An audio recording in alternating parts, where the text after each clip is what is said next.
IWL এ মশাল গার্লরা অপ্রতিরোধ্য।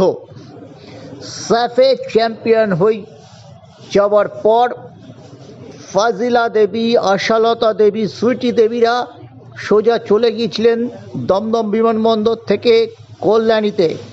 সেখানে তারা দিন দুয়েক প্র্যাকটিস করে খেলতে নেমেছিলেন। ক্লান্ত থাকার জন্য শ্রীভূমির বিরুদ্ধে ম্যাচটি স্থগিত রেখেছিল AIFF। প্রথম পর্বে 7টি ম্যাচের মধ্যে ইস্টবেঙ্গল 6টি ম্যাচ খেলল এবং পারফেক্ট 6 ম্যাচে 18 পয়েন্ট পেয়ে তারা শীর্ষে রয়েছে। এই মুহূর্তে IWL এ ব্রেক আছে, কারণ জাতীয় মহিলা টিম খেলতে যাবে AFC কাপে সিনিয়র পর্যায়ে। তারপর AFC আন্ডার-20 খেলা রয়েছে, আবার এপ্রিলে শুরু হবে। দীর্ঘদিনের গ্যাপ, রিদিমটা ইস্টবেঙ্গল ধরে রাখতে পারবে কিনা সেটা নিশ্চয়ই প্রশ্ন। এরই মধ্যে ইস্টবেঙ্গলকে অবশ্য খেলতে হবে কন্যাশ্রী কাপ। সেখানে ইস্টবেঙ্গলের বেশ কিছু মহিলা ফুটবলারকে পাওয়া যাবে না, এই কারণে যে তারা জাতীয় ক্যাম্পে থাকবেন।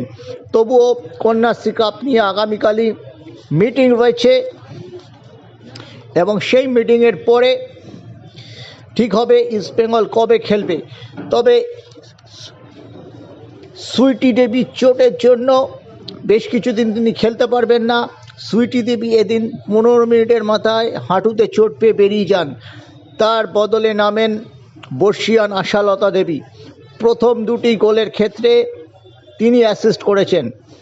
ইস্টবেঙ্গলের পক্ষে 3-0 গোলে গোকুলামকে হারিয়েছে। গোল করেছেন ফাজিলা দেবী, ব্রেক থ্রু গোল 36 মিনিটে। পরবর্তীকালে গোল সংখ্যা বাড়িয়েছেন ইস্টবেঙ্গলের মেয়েরা।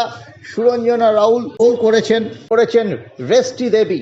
রেস্টিও দুর্দান্ত খেলছেন ফাজিলার বিরুদ্ধে।